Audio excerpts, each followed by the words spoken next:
Halo Sobat Desa, apa kabar semuanya? Saya doakan kita masih sehat-sehat selalu dan masih diberikan rezeki yang melimpah. Amin. Tak lupa saya ucapkan salam dari desa untuk yang di kota. Buat sahabat yang baru singgah di channel YouTube ini, saya tetap mohon bantuan like, subscribe, komen, serta share video ini sahabat ya. Masih seperti biasa sahabat ya, masih disambut dengan pohon kopi saya yang pastinya masih bagus-bagus dan gini-gini sahabat ya. Masih seputaran kopi ya sahabat ya. Hari ini saya ingin sedikit berbagi informasi kembali seputaran kopi. Tapi sebelumnya saya mau sampaikan sama sahabat, saya ini bukan ahlinya kopi, bukan pakarnya kopi. Saya cuma anak transmigrasi ya, yang kebetulan di tempat saya transmigrasi ini menanam kopi. Jadi saya ingin berbagi informasi seputaran kopi.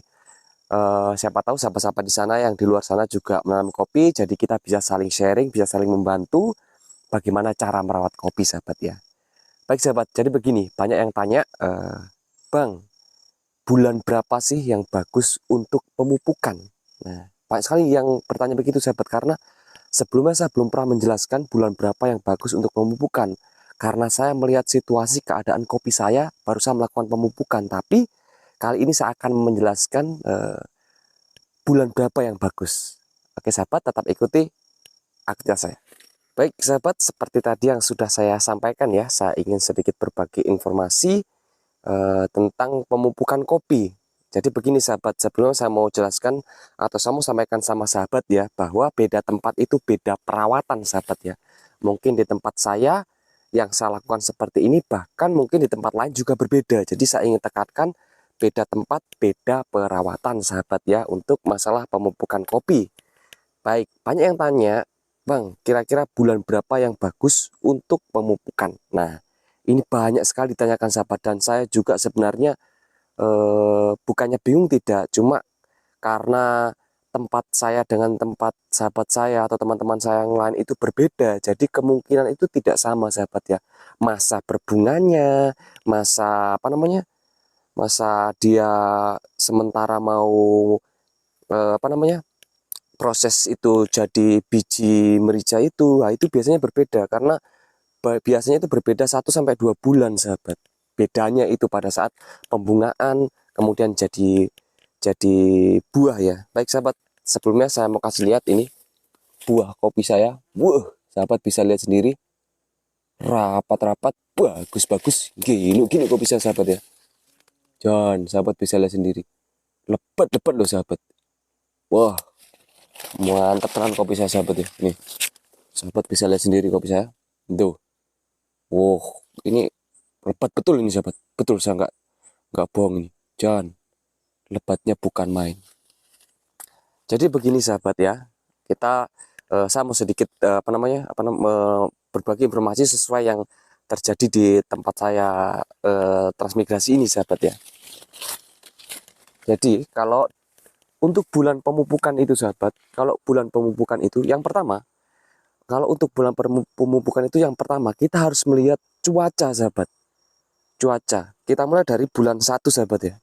Bulan 1 biasanya pada saat bulan 1 itu akan berhentinya hujan sahabat. Bulan 1 bulan 2 itu kalau di tempat saya akan berhentinya hujan, karena habis Desember biasanya hujan-hujan terus sahabat ya. Nah, itu pada saat berhentinya hujan.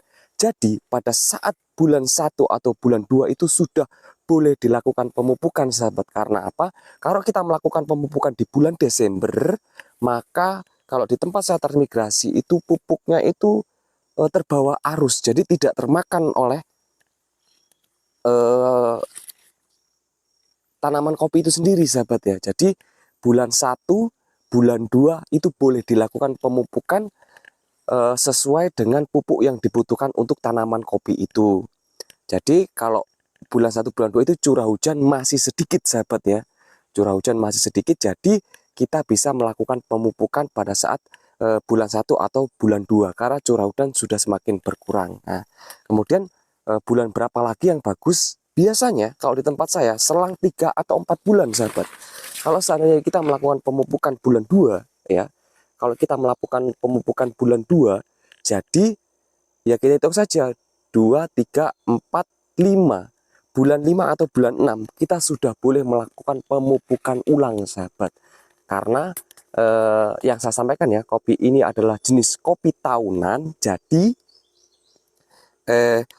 pemupukannya itu tidak setiap bulan. Jadi kita harus patokkan dalam 1 bulan itu kita mau memupuk berapa kali sahabat. Untuk bulannya ya, supaya kita bisa menentukan bulannya. Kalau kita melakukan pemupukan 4 kali, berarti kita lakukan pemupukan di bulan 2, kemudian kita lakukan pemupukan di bulan 5 atau 6, kemudian kita lakukan lagi pemupukan di bulan 9, kemudian yang terakhir bulan 12 dan berikutnya sampai terus-terusnya begitu sahabat ya.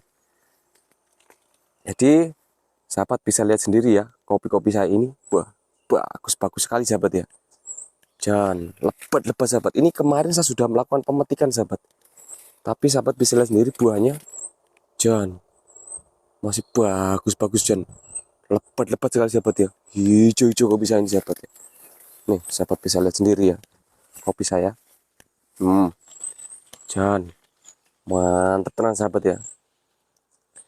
Oke sahabat, jadi kembali lagi ya, seperti tadi yang saya sampaikan, apabila kita melakukan pemupukan di bulan 1 atau di bulan 2, kemudian kita bisa melakukan kembali pemupukan, kita itu sahabat ya, bulan 1, 2, 3, 4, 5. Bulan 5 kita bisa lakukan pemupukan lagi atau bulan 6.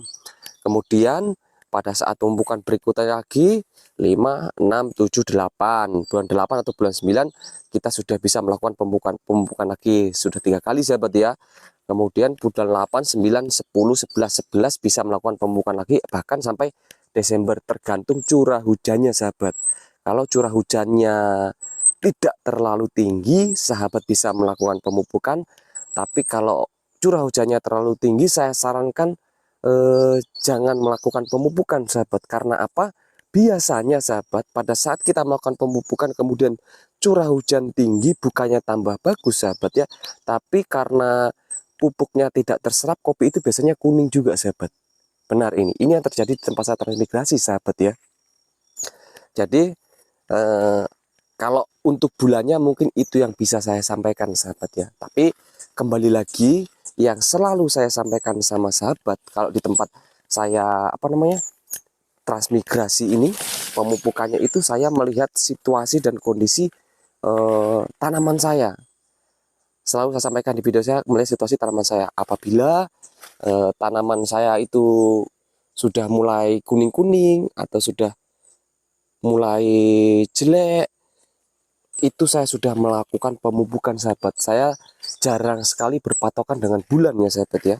Jarang sekali saya berpatokan dengan bulan. Jadi saya memang cuma melihat keadaan kopi saya.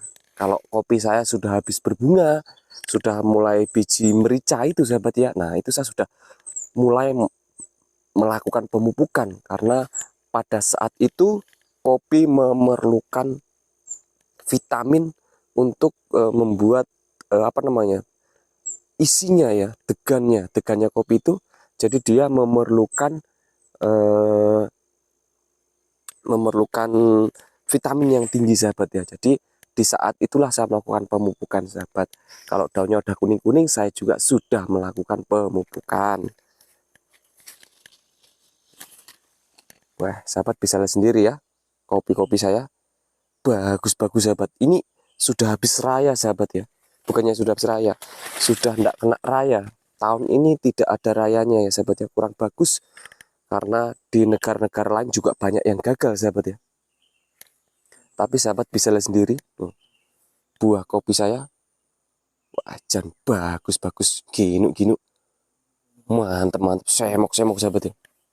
Sahabat bisa lihat sendiri, dan buahnya lebat betul sahabat. Di tempat saya transmigrasi ini sahabat, ini ketinggian 1300 mbpl sahabat ya. Jadi memang untuk kopi robusta sistem punggem itu sangat bagus sahabat, beneran. Dan bagus sekali sahabat bisa lihat sendiri. Wah, kopinya mantap-mantap sahabat ya. Baik sahabat, mungkin begitu saja ya informasi yang dapat saya sampaikan. Mohon maaf apabila informasi yang saya sampaikan ini kurang bermanfaat atau kurang bagus, tapi percayalah sahabat, saya cuma ingin berbagi informasi seputaran anak transmigrasi. Baik sahabat,